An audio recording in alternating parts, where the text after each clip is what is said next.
Aujourd'hui, je vais vous raconter une histoire qu'on m'a autorisé à partager en préservant l'identité des personnes concernées. Et si j'ai décidé de la raconter, ce n'est pas pour exposer une famille, qu'on soit bien d'accord. C'est parce que derrière cette histoire se cache une question que beaucoup de familles africaines connaissent peut-être, mais dont on parle très peu. Que fait-on lorsque celui que la tradition demande de respecter comme un père devient précisément celui qui nous détruit?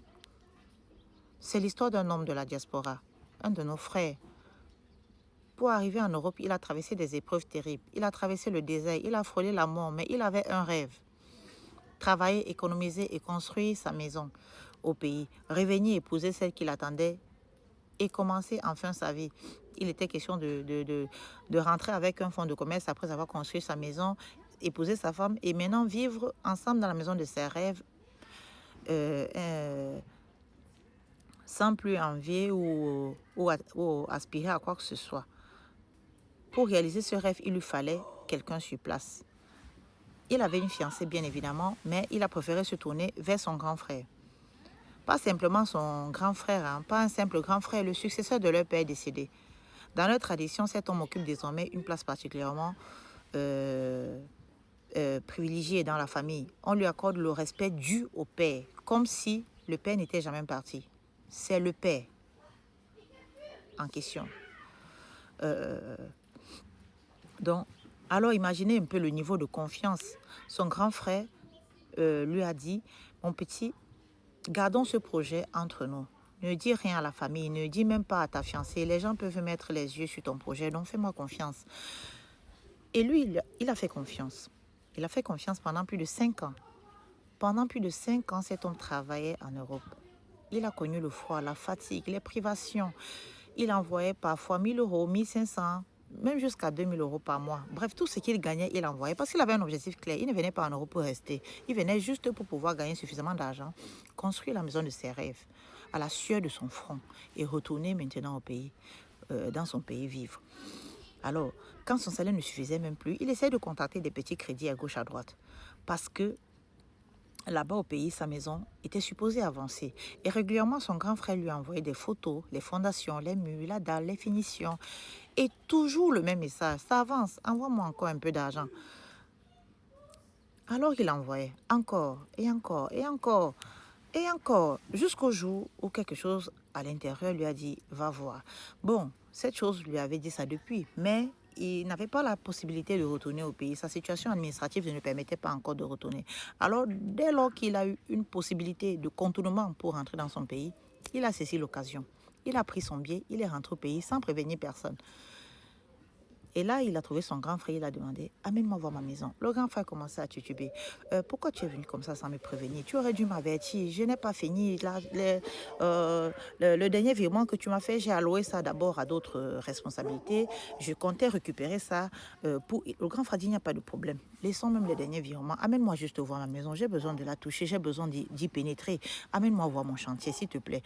Parce que depuis plus de 5 ans, on est en train de construire quelque chose. Amène-moi la voir, j'ai besoin. Alors, ils sont arrivés, le grand frère a pris ses pieds, il l'a amené. Ils sont arrivés devant le chantier qu'il a reconnu immédiatement. C'était bien la maison des photos, c'était bien le chantier, c'était bien l'état d'avancement des dernières photos qu'il avait reçues. Le chantier était déjà presque fini parce qu'on était là juste sur les finitions. Le chantier était déjà complet. Donc, maintenant, le temps que le grand frère soupire de soulagement, le temps qu'il redescende toute la pression, la peur qu'il a eue, lorsqu'il a pensé au contraire, le temps qu'il se met à regretter d'avoir failli douter de son père, le portail s'ouvre et une personne sort, un monsieur sort de la voiture, de la maison, dans sa voiture. La maison était magnifique, franchement. Mais dès qu'il a vu cet homme sortir,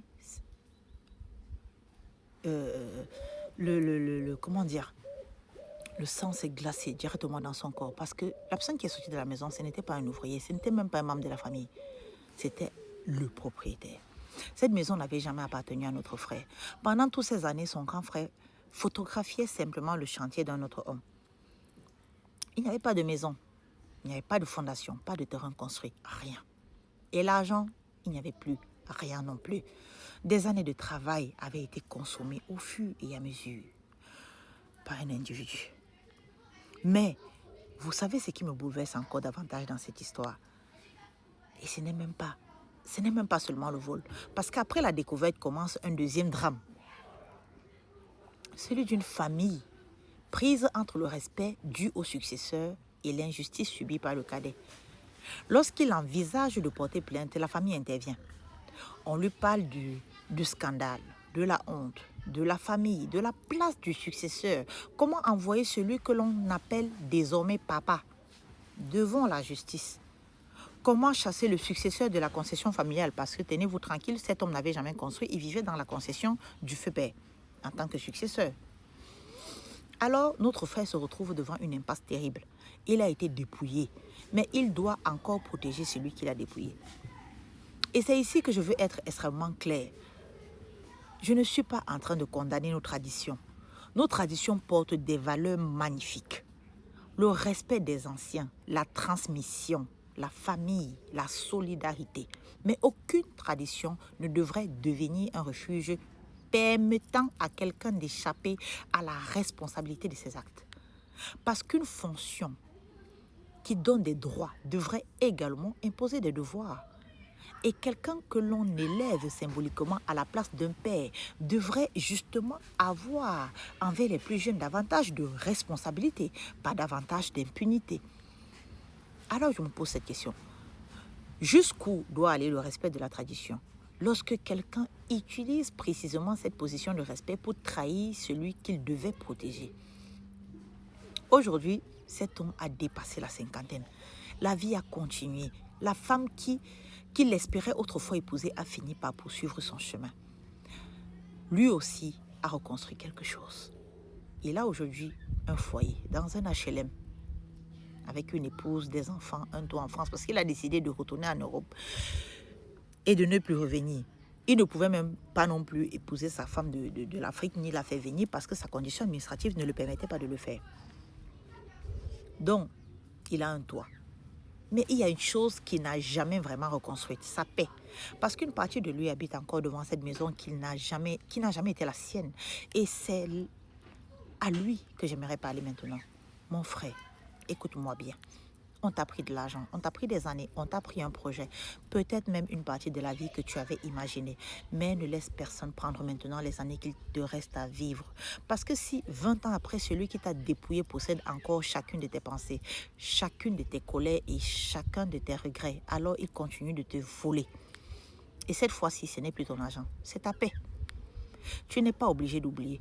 Tu n'es pas obligé de prétendre que ce qui s'est passé n'était pas grave. Et personne ne devrait t'imposer le pardon, comme si ta souffrance devait disparaître sur commande. Mais tu peux décider d'une chose, que cette histoire ne dirigera plus le reste de ta vie. Fais le deuil de la maison qui n'a jamais existé. Pas parce que ton rêve était ridicule, mais parce qu'il existe aujourd'hui quelque chose de beaucoup plus précieux à protéger. C'est qui est encore debout. Regarde ton foyer, regarde ta femme, regarde tes enfants. Regarde l'homme que tu es resté malgré ce qu'on t'a fait. Tu as travaillé, tu n'as volé personne. Tu as voulu construire, tu as voulu honorer ta famille. Tu as été trahi dans ta confiance. Ce n'est pas la même chose qu'avoir échoué. Et peut-être que ta reconstruction commence précisément ici. Le jour où tu arrêtes de mesurer ta réussite à la maison que tu n'as pas construite. Pour commencer à regarder la vie que tu as malgré tout réussi à bâtir. Parce qu'un château rempli d'amertume ne vaut pas nécessairement mieux qu'un appartement rempli de paix. La richesse n'est pas seulement ce que nous avons réussi à posséder. Parfois, la richesse, c'est le pouvoir. C'est de pouvoir s'asseoir chez soi le soir. Regarder ce que l'on aime et comprendre enfin, j'ai perdu quelque chose, mais je ne me suis pas perdu avec. C'est aussi ça. C'est la reconstruction. Et maintenant, je veux ouvrir cette discussion avec vous, particulièrement avec ceux qui connaissent profondément nos traditions africaines, et notamment les traditions dans lesquelles le successeur occupe symboliquement la place du père. Lorsqu'un successeur commet une injustice aussi grave envers son cadet, que prévoit réellement la coutume? Où s'arrête le respect dû au successeur? Et où commence son obligation de répondre de ses actes? Expliquez-nous en commentaire. Je veux aussi entendre les anciens, ceux qui connaissent ces traditions de l'intérieur. Et j'ai une deuxième demande. Si cet homme regarde cette vidéo aujourd'hui, il lira probablement vos commentaires. Alors ne lui parlez pas de son frère. Je vous en prie. Parlez